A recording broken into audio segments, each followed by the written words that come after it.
Welcome, everybody. I'm absolutely thrilled that you're here. And most importantly, I'm thrilled that Patrice Surley is here because Patrice is someone that I've known for a long time. And I cannot even tell you how wonderful she is. She is knowledgeable about so much more than just, it's funny when I was reading, preparing for this, your background really is such a small amount of what you do and the knowledge that you have. Um, Patrice is one of the most knowledgeable providers I've ever come across in terms of um, cancer, sort of supportive, not just nutrition, but nutrition and diet and supplements, and all of that stuff. Is amazing. And I'm so happy that she said yes to joining this session. I'm going to let her tell you what her credentials are. But again, this session specifically, we came up with, I thought it was a lovely title, Navigating Weight, Appetite, and Digestive Changes Through Treatment and Survivorship. So again, we kind of could have gone a lot of different directions, but I think that's an issue that we hear a lot in the gynecologic cancer population. Again, I'm Rachel Justice, along with Gillian Levinson. I co-lead Woman for Woman. And I'm going to be quiet and just let Patrice do her thing. And again, if you don't mind, just introducing yourself, because I didn't know where to start because you have so many qualifications. Oh, But thanks. I know that you're all in for an educational and wonderful session. And the thing I didn't mention is, as skilled as a provider Patrice is, she's equally a lovely and warm and kind person. So it's really a pleasure to know you and to interact with you. So Thanks, Rachel. Thank you so much. Hi, everybody. I'm Patrice Surley. I'm a nutritionist. That's my credential. Sometimes I joke that I'm just a lowly nutritionist because we're kind of low on the food chain of medical practitioners. But I have worked with an exceptional amount of cancer patients over the years. So I've honed and specialized in cancer and cancer-related subjects. So most of my clients are cancer patients or cancer survivors. Um, I guess other things that I dabble in, I really like blood work, so I look a lot at functional. You could kind of think of me as like a functional practitioner or an integrative practitioner. I kind of bridge the gap between medical and holistic services and help people decide what's appropriate given their situation, and personalized protocols for my clients. Um, so today we're going to talk about mostly weight changes that happen with treatment. And um, so most of you gals are ovarian diagnoses, right? That's or gynecological. Is that what we? yeah, so it's Okay. all gynecologic cancer. And again, we Mhm. have ovarian, uterine, endometrial, cervical, Okay. have some vulvar folks. I don't know if anyone's on here. So all in the GYN cancer arena. Okay. So, when Rachel and I were talking about this, we decided we would talk about weight changes, or that I would talk about weight changes. And I immediately was focused on weight loss because that is mostly what I see in my clients that are undergoing treatment or have just finished treatment for this diagnosis. But we're going to talk about weight gain too. I probably won't spend as much time on that, but we're going to start with weight loss. And usually there are one of three issues that are major impediments to having a proper diet and involved with weight loss. And so those three things that I've noticed are lots of nausea and/or vomiting that are associated with your drugs, and sometimes even GI changes post-treatment. Some of these drugs are hard on your GI and don't really leave them in the same state that they found them in. Also, loose stools. Loose stools are pretty common in with some of these drugs as a side effect, and that can really zap you of your nutrients and exacerbate a lot of weight loss. And then just overall lack of appetite. sense of fullness or bloating that can sometimes happen with these drugs or with this diagnosis. So, not really focusing in on any of those causes yet, but just kind of given some tactics here. I'll go through some tactics that would be useful regardless of what is causing weight loss.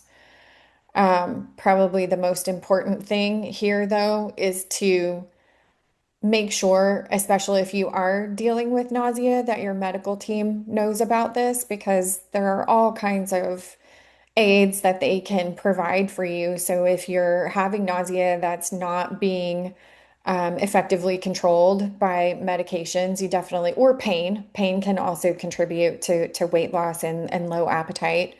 You definitely want to mention those things to your medical team and see if they can't do a little more for you to help you with those symptoms. Okay, so probably the first thing is to, instead of trying to eat three big meals a day, to eat four or five smaller snack-sized meals.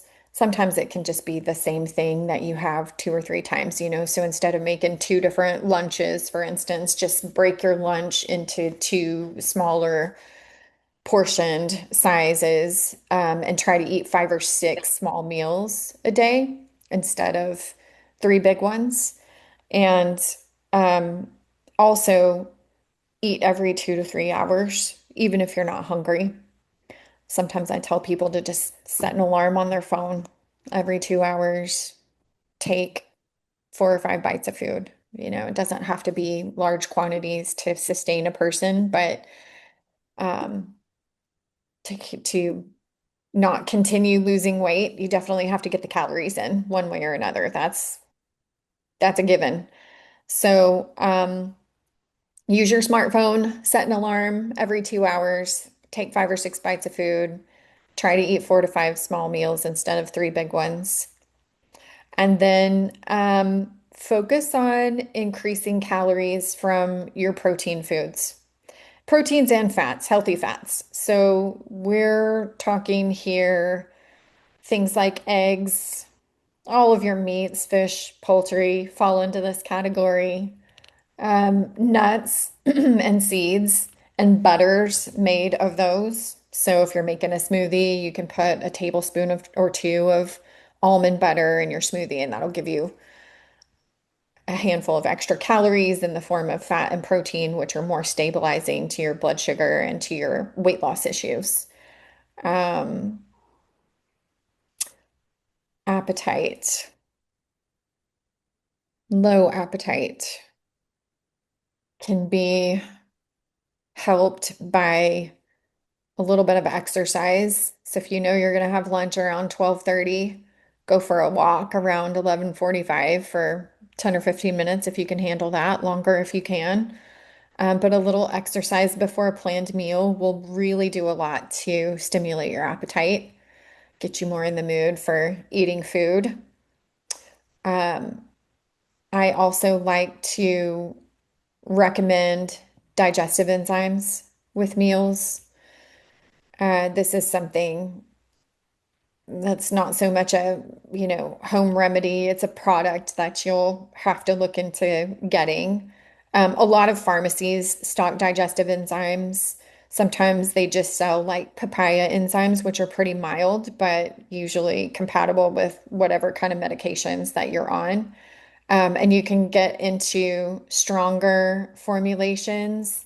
I usually go for something a little bit stronger on the supplement market for my clients, but there are a number of products out there, and what digestive enzymes are is pretty much what your stomach is making chemical wise to help you break down your foods. And sometimes that is suppressed by certain medications that we're on. And so we can supplement those compounds and help break down our food if we take those in a capsule or a chewable form along with our meals.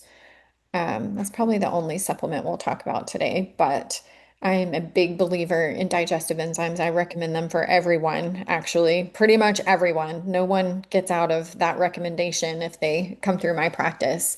But like I said, there are a lot of different formulations. So, like for kids, I usually go for a chewable. If you've had GERD or heartburn or, some sort of serious GI issue like an ulcer, then you want to be really careful with digestive enzymes and go for more of a chewable, mild formula than one that you'd find in capsules is always going to be a little stronger. Let's see what else is on my notes here. Um, High calorie foods. Emphasizing high calorie foods. When you don't feel like eating, it's probably not the best time to make yourself a salad. You can eat a whole bowl of roughage there and not get more than a couple hundred calories. It takes up a lot of space, but it doesn't give you a lot of oomph. So, when you don't feel like eating or when you need to put on weight, you don't want to be filling up on things that aren't giving you a lot of calories. Instead, we want to do the opposite and bite for bite, try to get in as many calories as possible.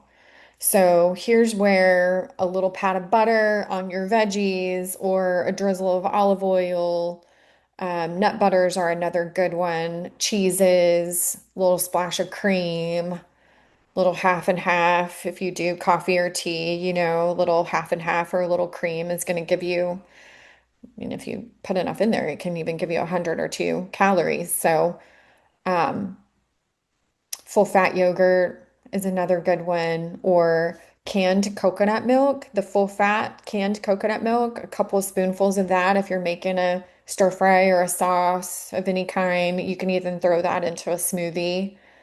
Those are good foods to try to give yourself a little more bang for the bite. Stimulating appetite can be a little tricky. I don't think it's ever going to be perfect and what we want it to be when we're under the weather. So we just have to make the best of it. And it's always going to be worse if you're not eating. So if you're nauseated or you've thrown up and you're afraid of that happening again, we tend to get into this downward spiral where we're afraid to eat, but your nausea and your lack of appetite are going to be worse if you don't eat food. So here again, make sure you're on some sort of schedule. Just even if it doesn't feel good or you don't want to, a couple bites of something. If you are really nauseated and having a hard time, you probably want to go for foods that are a little starchier and easier to digest, like um, brown rice or even some pasta with butter on it, or potato soup is always my go-to at my house. If someone doesn't feel good, it's a good way to get your stomach back in working order. So we talked about how fruits and vegetables are really good for you and they have a lot of cancer fighting potential, but they also don't give you a lot of calories and they take up a lot of space in your stomach. So if you're really struggling to eat, probably want to keep those to a minimum or try to get them in a more compact form, like vegetable juices or they make these juice concentrates that don't have any sugar in them. It's just blueberry or just pomegranate, and you can put a couple of spoonfuls of that in your water. It makes it pretty, but it also gives you some phytonutrients, some bright colors in your diet that are going to give you some plant-based antioxidants and just help keep you healthy. Um, so soups and stews are another really good way to get your veggies in when you're not feeling like eating a whole lot. You can chop those up, cooked and stewed down. They don't take up as much space. So that's a good way to keep your veg coming, but not take up your whole stomach space with it. Also, stimulating appetite with a little warm water with lemon in it, just a little bit. You don't want to do a whole lot because it waters down your digestive juices and then you don't have that digestive capacity there. But a little warm water with lemon in it, especially first thing in the morning, can just kind of get your tummy kicked into gear and ready for a meal. So if you wake up not feeling like eating and your appetite doesn't really come until mid-morning, you can kind of speed that up a little bit with that warm lemon water. Even a little bit of fresh apple, sometimes apple or pineapple. I know I just said fruit takes up a lot of room, but sometimes fresh fruit is a really good appetite stimulant. So little goes a long way. Um, let's see what else is on my list right here. Oh, taste and smell get off. Sometimes that's a side effect with some of our treatment drugs. Sometimes an unexpected one. But if you are smelling funny things, things don't taste right, and that can really be a huge appetite killer. Um, Sometimes zinc deficiency is involved in that change in your smell and your taste. And it's really harmless to try like a 15 or 25 milligram zinc capsule. Doesn't really matter what kind of zinc.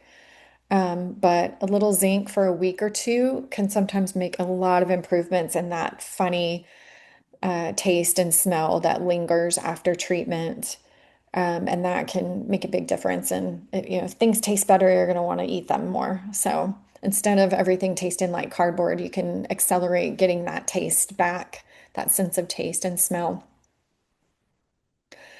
And my notes are a little out of order. I already mentioned smoothies and stews as a good way to get calories, but basically, when something's blended like that or creamed, you have an increased surface area. So, smoothie is already chewed up for you. You don't really have to work that hard to get nourishment from it, and it can really take a lot of stress off of your upper GI and your stomach. So, if those organs aren't up to speed, having something that's already blended can really facilitate your digestive capabilities, and it can also help you glean nutrients because it's already broken down for you. So think soups and stews.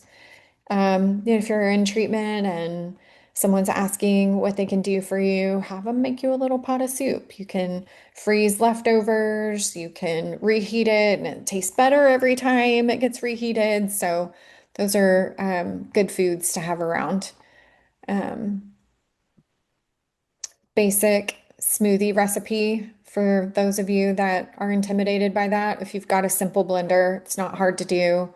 I usually just use the 1 to 1 to 1 rule, which is 1 cup of fresh fruit, 1 cup of frozen fruit, and 1 cup of either whole milk or use whole milk yogurt, something with some calorie in it. It's okay to use the non-dairy milks too, but they're kind of formulated to be low carb, low calorie.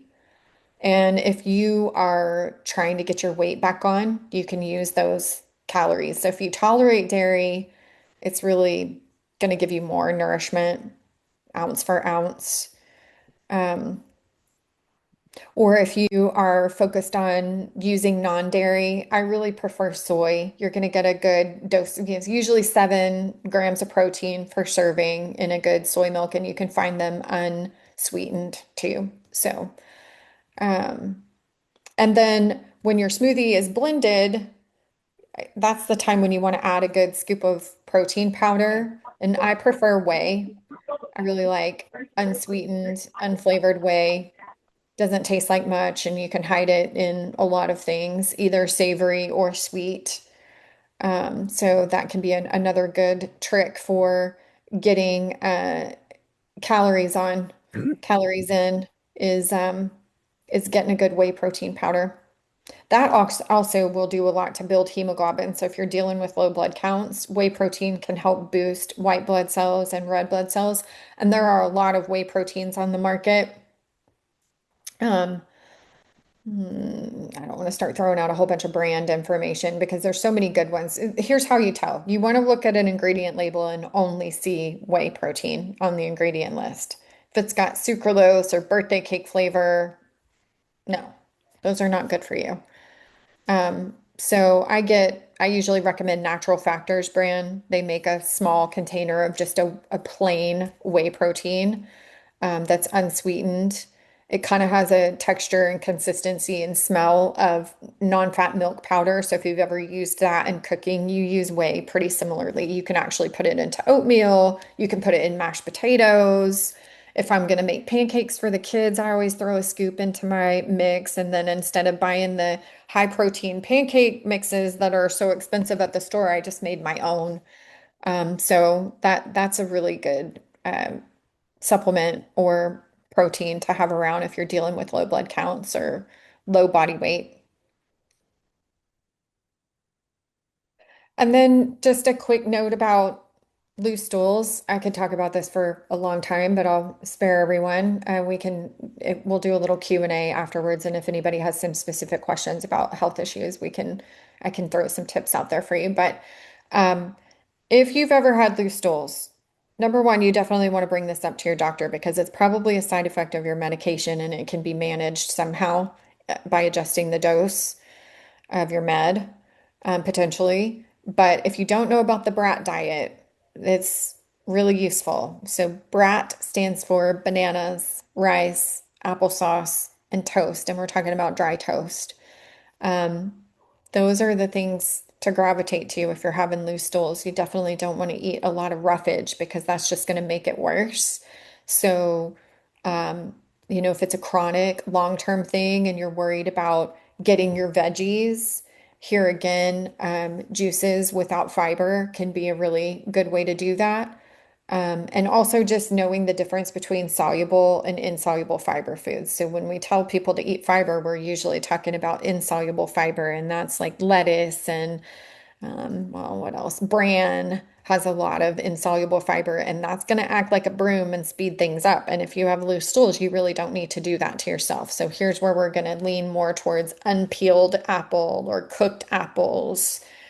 Sweet potatoes have a good insoluble fiber. You just kind of have to play around with the fruit and veg if you're suffering with that, though, because some things can really set it off. Um, and then nausea, ginger. Ginger in just about any form. It can be a natural ginger soda. Sometimes that carbonation really helps get a little air off your stomach and make that nausea a lot better. You can get little ginger candies, little chews or little breath mints that have real natural ginger in them, and a little goes a long way. It can, sometimes you don't even have to finish the whole thing. Just have it in your mouth for a few minutes, get your nausea under control. And as soon as your nausea gets under control, you want to get something in your stomach because having a little food there is going to keep you from being nauseated. I know it sounds backwards, but it actually works like that. And then if it's really bad, I would get those motion sickness bracelets. You can get them at CVS or Walgreens or Amazon. They're usually $10 to $15 and they look like little sweatbands. And there's a pair of them and they have a little plastic tab that you put right here on the inside of your wrist, and you have a pressure point here for nausea and motion sickness. And it doesn't work very well if you wear them all the time. If you take them off and give yourself a break and then you put them back on, they're more effective. But I've seen these work miracles, even in my own kids. So it's a really inexpensive and um, you don't have to take it orally, so it's compatible with any and everything you might be doing in life regarding treatment. Those can be really helpful. Okay, now let's talk about weight gain for a minute. Usually, weight gain happens post-treatment. There's a lot of stress that happens to our body if we've been through chemotherapy, and sometimes it knocks your thyroid off or your digestion off, and that just makes assimilation different. And so, the things I like to look for if we're dealing with, especially if you feel like you don't eat the calories that would put that kind of weight on you. If you're like, I'm really not eating that much and I have a lot of weight, or I feel bloated, or you're feeling like you're carrying water on you, you definitely want to ask your doctor to check your thyroid, number one. And I've found that they usually don't do this very thoroughly. It's not enough to test your TSH. You really need to know what your T4 and your T3 are doing. So have your doctor run a full thyroid panel, including T3. And then you just kind of have to take that from there. But hypothyroid is often a long-term side effect of chemotherapy and can really affect you in this way. And then I also look for blood sugar imbalances, especially if you've had dexamethasone as part of your chemotherapy regimen. A lot of times we give dex or steroids right before you have an infusion-based drug to keep you from having an allergic reaction. It's just part of the treatment, but that can give you long-term blood sugar issues. So you want to have your glycated hemoglobin A1C checked. That's how we screen everybody for diabetes. It's a really inexpensive test. A general practitioner can run any of these labs. And then lastly, and this is usually a little more complicated, sometimes we get long-lasting gut issues from drugs where we just really don't assimilate the way we used to. My shotgun approach here is just to throw a good digestive enzyme into the mix and see if that doesn't help things. But we also want to normalize any kind of constipation, loose stool issues. And I usually take a stab at doing this without further testing, but for really chronic, long-lasting GI issues, I would actually suggest that you look into getting microbial testing done. And this is probably something that mainstream practitioners don't do a whole lot of, although they have access to similar testing that I run that insurance might be able to cover. It's just a little harder to talk them into doing it. So I probably should stop there and not get too much into gut testing, but I like to run what I call my fancy poop test, and it's a stool-based microbiome test that uses DNA PCR to look for microbial issues, and especially those of us that have had surgeries. Um, that's like the perfect environment to pick up something called C. diff that can give you really acute diarrhea and that might go away, but then every once in a while it rears its ugly head and we don't have any rhyme or reason to why we get diarrhea every so often. And we're blaming this food and we're blaming that food. And before we know it, we've cut our diet back and we're not eating things that we know are healthy because we're afraid of this reaction. And those are the kind of situations where I think this testing can be really useful. A lot of times we find something microbial that can be addressed easily, and then lo and behold, that problem is all of a sudden gone. So, long-term GI issues, I really like to try to sort those out with as much information as possible if our first couple of tricks don't really make much of a difference. Um, so That's probably those are the notes I put together for today. I don't know how long that took me to blow through, probably not long enough, but I love a good Q&A section, so maybe we can go to that. Unless Rachel, you think there's anything else that I should elaborate on or talk about?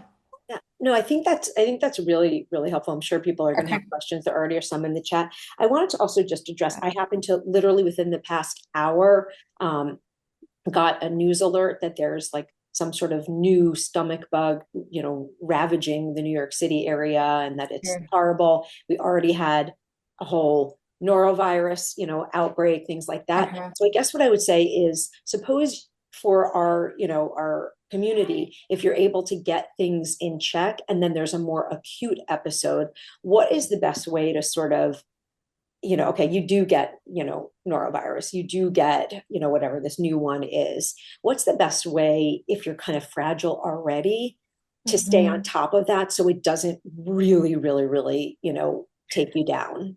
Yeah, well, I mean, there's definitely a lot of things that could be done. I'll try to keep it as, I don't know how oriented our group is here towards like the supplement market. So I'm trying to think, Yeah, I would food say more strategies exactly like first. diet, lifestyle, foods, like that type of thing. I Yes, thought it was really but helpful, what you were saying before.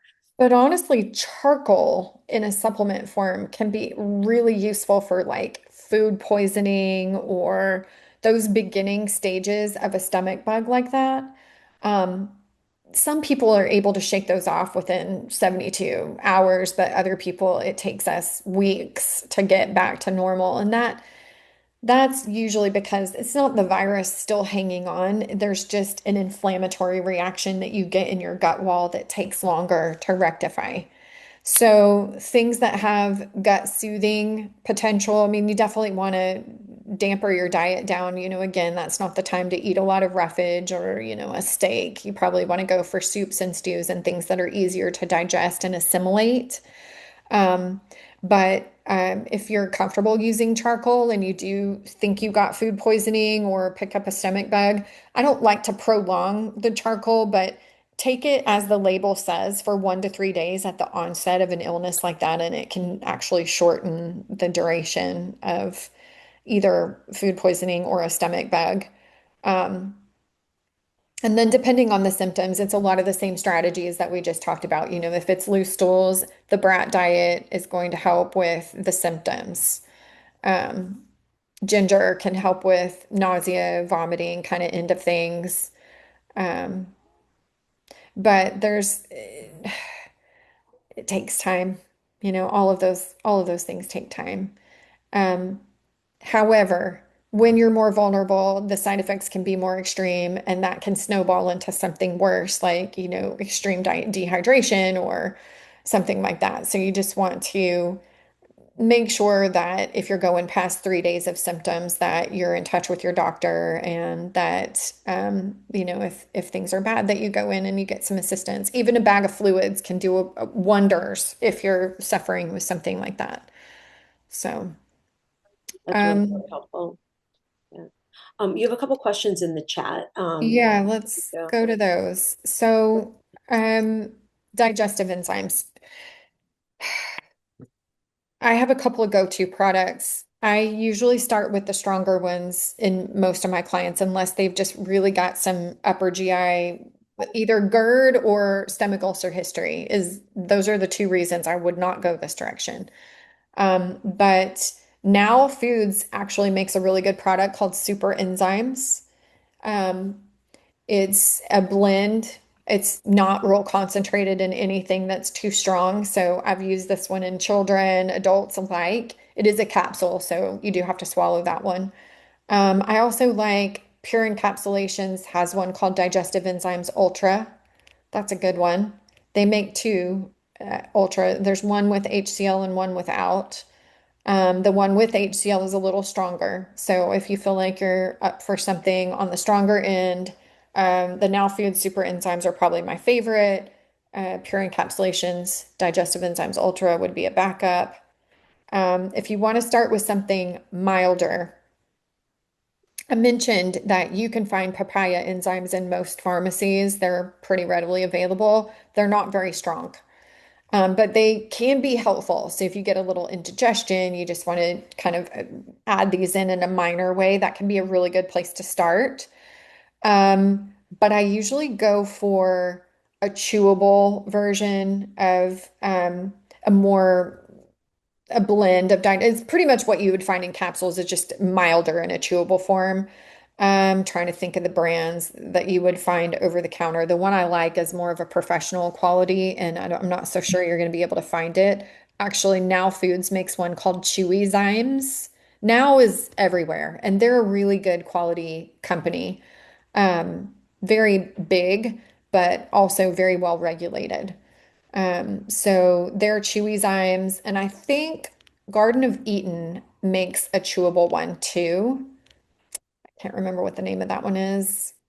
I can maybe follow up with some notes about stuff like this. That I don't know if you send out follow-ups after. Um, but the Now product is good. And if you find another chewable digestive enzyme, I mean, it's probably more like the ones I'm mentioning than not. So I think anything is probably safe to try. Um, yeah, not going to find that in a liquid. It's not stable in that form, so they're always going to be either capsule or chewable. And then the next question is, what about constipation? I'm so glad you brought this up because I actually had it in my notes to talk about this. Constipation can be a huge side effect from a lot of our drugs. It is a major damper on your appetite. If you aren't getting it out, your body does not want to put any more in. And so a lot of nausea is actually really hinged on being constipated. So if nausea is your main complaint, you want to make sure that you're evacuating properly. And everyone has a different opinion about what is normal. I think if you eat every day, you should poop every day. So these people that are telling folks that it's okay to go once a week, that's loco. That is not normal. And you are not going to feel good if you are only going once a week. So the goal is to try to go every day. If you have to use fiber supplements or even stool softeners to make that happen, once you get in a better routine, it's easier to wean off of those aids. But my big suggestions are number one, stay hydrated. Well, let's talk about what might be. So, if you're on a drug that's causing that, sometimes that's not workable. We just have to manage that side effect. If you're taking iron and you're constipated, there might be a better way to solve your iron deficiency. So, that is worth talking to a nutritionist about. There are different kinds of iron, there are food sources of iron. There's a lot of ways to manage iron deficiencies that won't make you so miserable in this department. But just regular or everyday strategies that could be useful.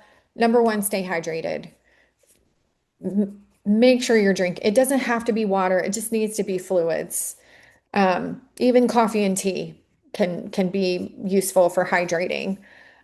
So make sure you're getting enough fluids and then look at the roughage that you're getting in your diet. It can be as simple as just adding a daily salad. It doesn't have to be lettuce. It can be cabbage or some kind of coleslaw. It can even be cooked, but the roughage is definitely going to change things. Um, and then bacteria, the majority of our stool is actually dead bacteria, and that keeps that consistency that is easier for you to get out. So if you're dealing with, I call them the goat poopies, but that clay-like hard, little balls, you are not farming enough bacteria in your gut. And it would probably be useful to get some yogurt, get some kefir, get some natural sauerkrauts, or, nowadays you can go into most health food stores and they've got pickled just about anything you can think of. So we're talking about lacto fermented, refrigerated pickles. Those are going to have natural bacteria in it. Some people like kombucha. I've never really found it that useful for this. I think you're better with the lacto fermented yogurts or veg. Um, but those are probably the most useful tips to try to. And if we need to go to supplemental support, my first go-to is a probiotic. And not all probiotics are created equally. You can go into a store and spend a lot of money and not come back with a good quality one. So here's where I really like the professional quality probiotics. You might ask for prescription. There's actually a prescription probiotic that sometimes insurance covers. It's called VS3 or VSL3. I've never had luck getting this prescribed or covered by. I got it prescribed once, but insurance wouldn't pay for it. But I've heard that this happens sometimes. I like Claire Labs. It's Claire with a K. You're going to have to probably get this through a professional. I can give access to it. Over the counter, if you were to walk into a good health food store, hmm, hmm, maybe Now Foods makes a 50 billion one that's decent. Um, Garden of Life that's what I meant to say earlier when I said Garden of Eden. I meant Garden of Life for the chewable digestive enzymes. Garden of Life probiotics are also decent. Um, Kind of moderately priced as well. So, those would be options that you could probably find at your local store. Um, Andrea, you said iron infusion worked for me, but I don't remember what context that was under, um, to get your iron back up without constipation, maybe. And that is an option.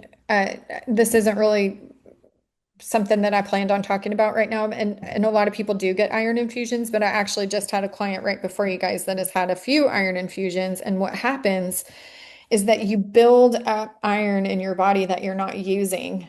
And it's in a form called ferritin. So anytime you've gotten an iron infusion, you always want to ask them to run ferritin with your iron panel so you can check on your stored iron. Because if you've got a lot of stored iron, you don't need to keep getting more iron. You just need to use what you've already have. And if that builds up, it can proliferate like inflammatory issues in your body. So it's not a good thing to have a high iron storage. But like I said, sometimes infusions are necessary. They just need to be juggled a little bit.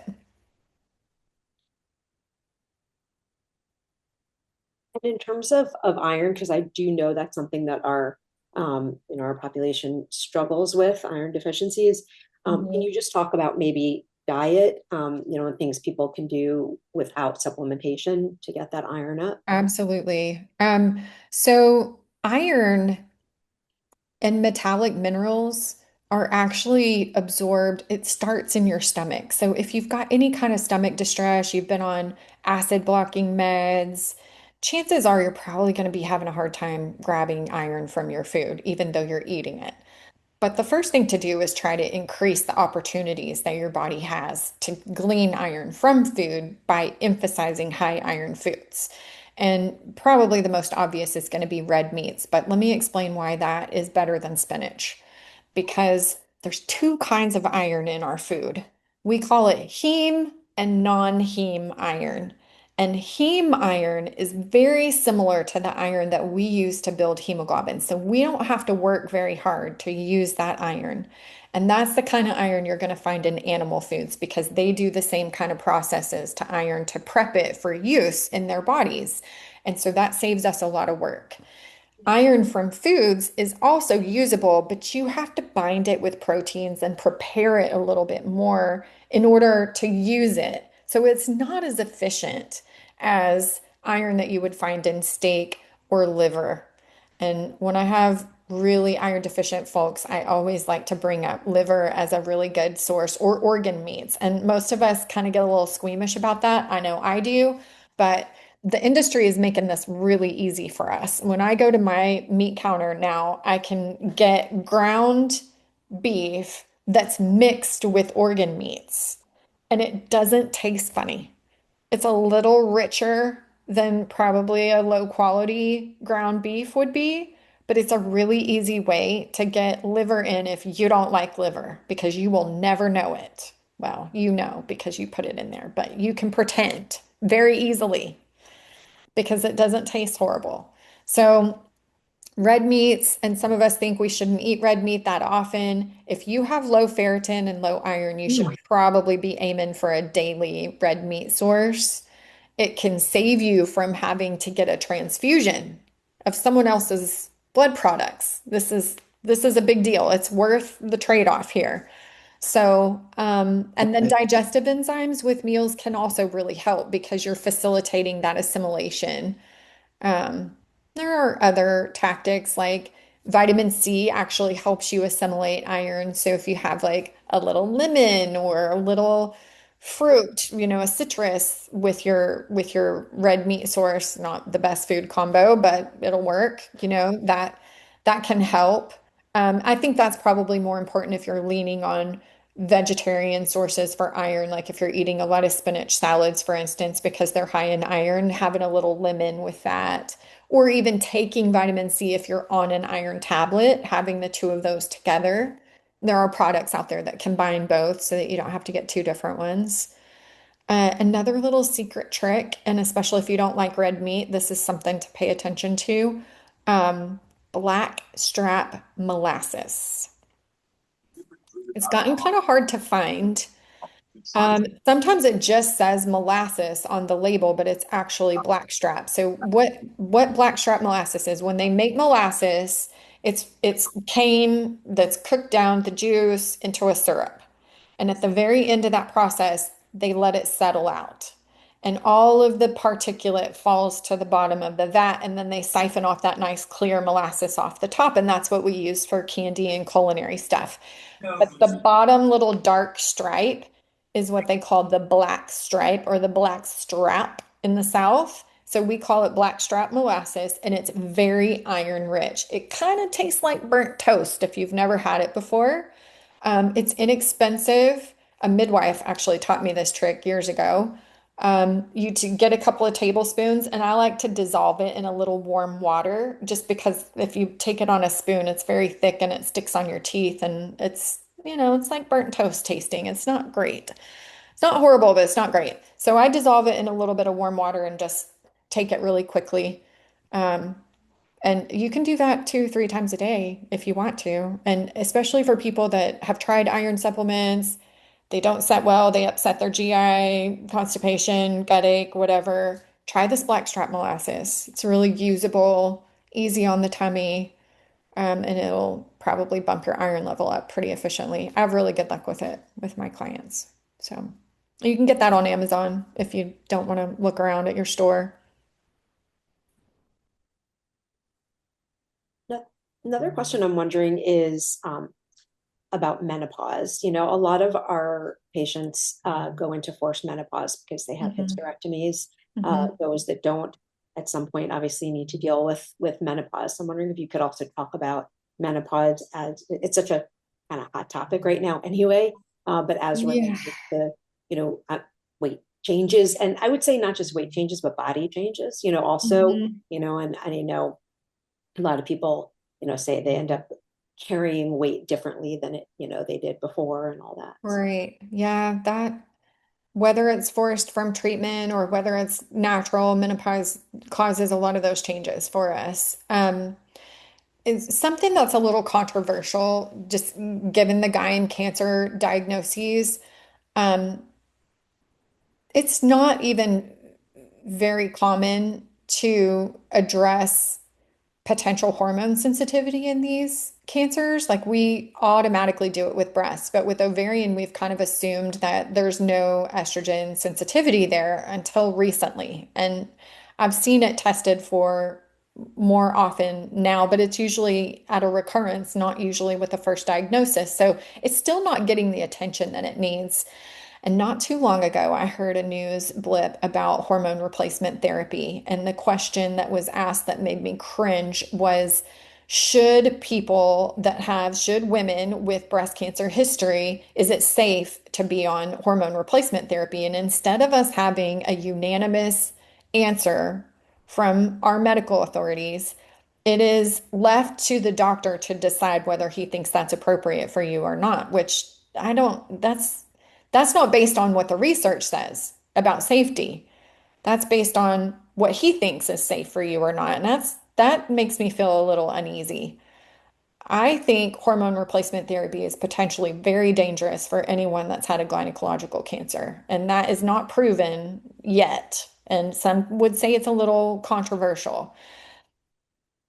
But a lot of doctors, that's the first place they go when you start complaining about night sweats and hot flashes, even with a guy in cancer history. So that needs to be walked softly, that path, I think.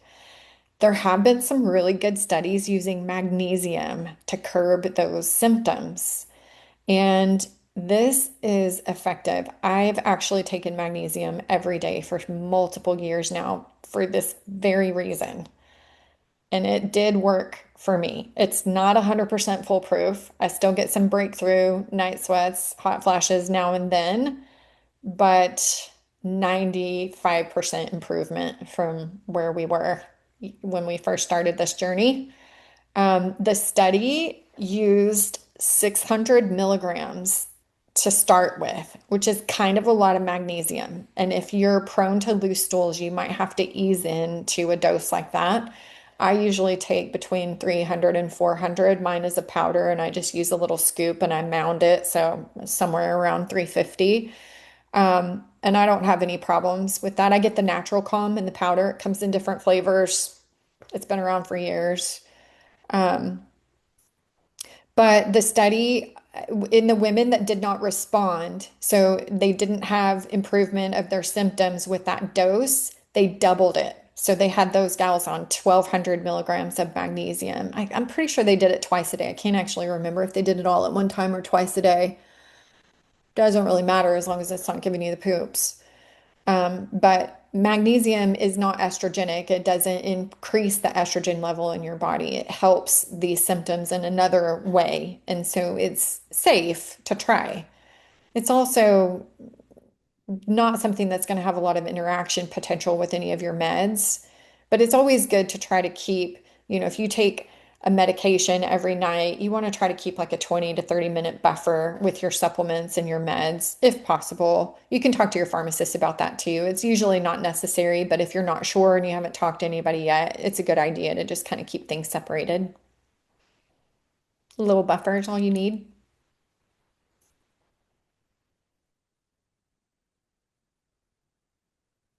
Does anybody else have any questions? You can type them in the chat or you can unmute yourself and jump in. Hi. Hi. Real quick, I during part of the treatment, I had got these sores in my mouth, and my Mhm. mouth was sort of swollen, and Yes. it was very, very hard to eat. And my neighbors and friends gave me so much soup I didn't have room for it in the icebox because all I could eat was soup. Um, but now I'm able to eat, but I don't really feel like it. The sores have gone away. They've changed some of what I'm receiving, but and I can eat pretty much anything, but I don't feel like eating. So Yeah. it's Were you on, was it doxorubicin that you were on that did I that? have no You idea. don't remember? Okay. That's okay. So, most of the It's a time, silly question. I don't want to no, take up it's actually time. not. And it was something that I had on my list to potentially discuss. I was trying to keep this conversation as general, but hand and mouth syndrome is what that's sometimes called.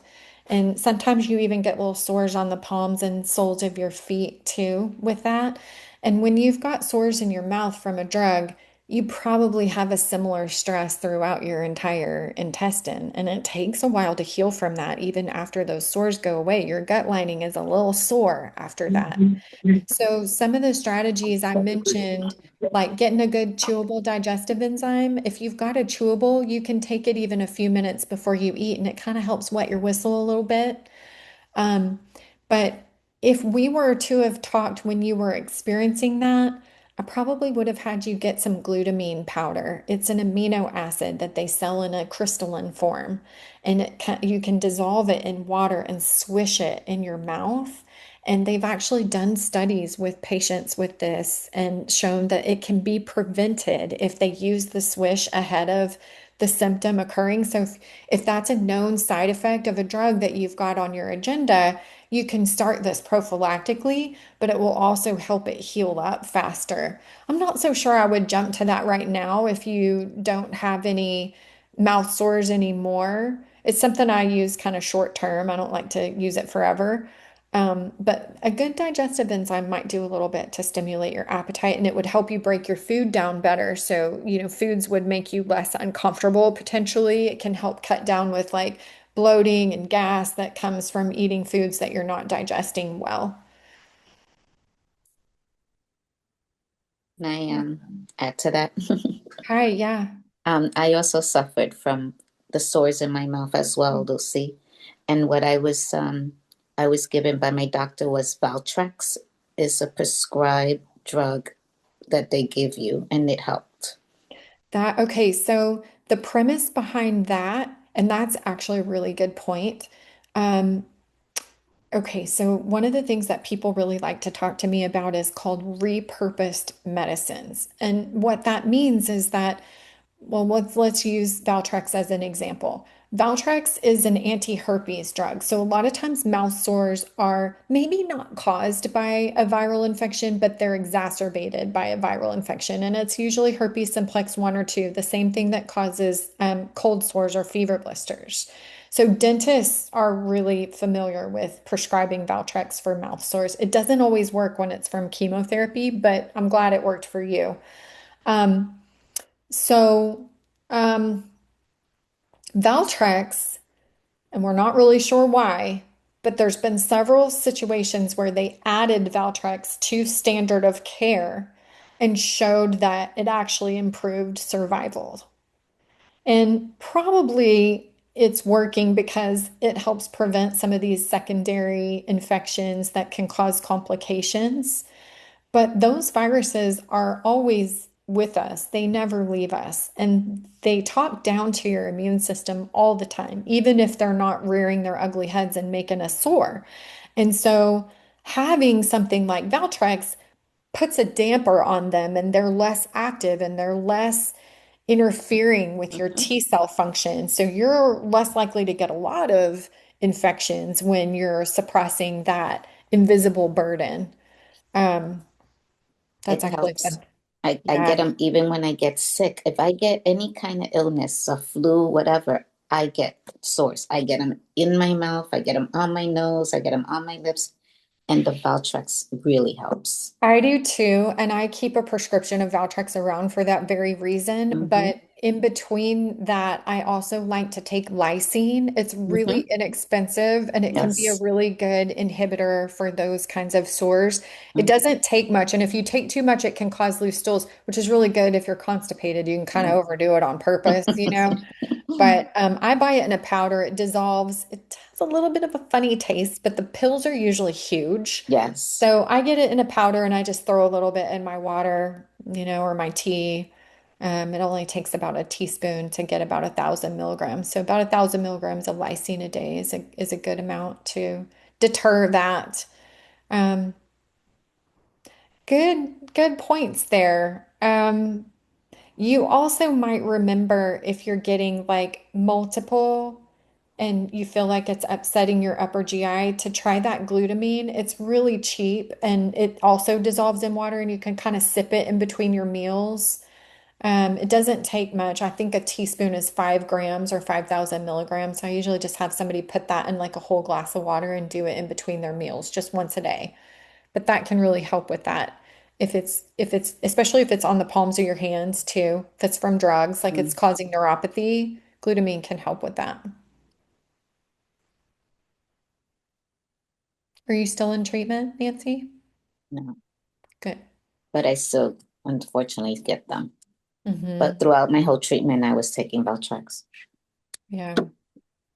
Well, it's good to have it around, just so if that does start, it's always best to get it at the beginning of a breakout. It will Mm-hmm. be more effective and you'll heal Yes. faster. So I always just keep a partial prescription. My doctor will write me like 10 days and tell me to take it for 7 and then tell me to Mm-hmm. keep the 3 days for the next time I need it.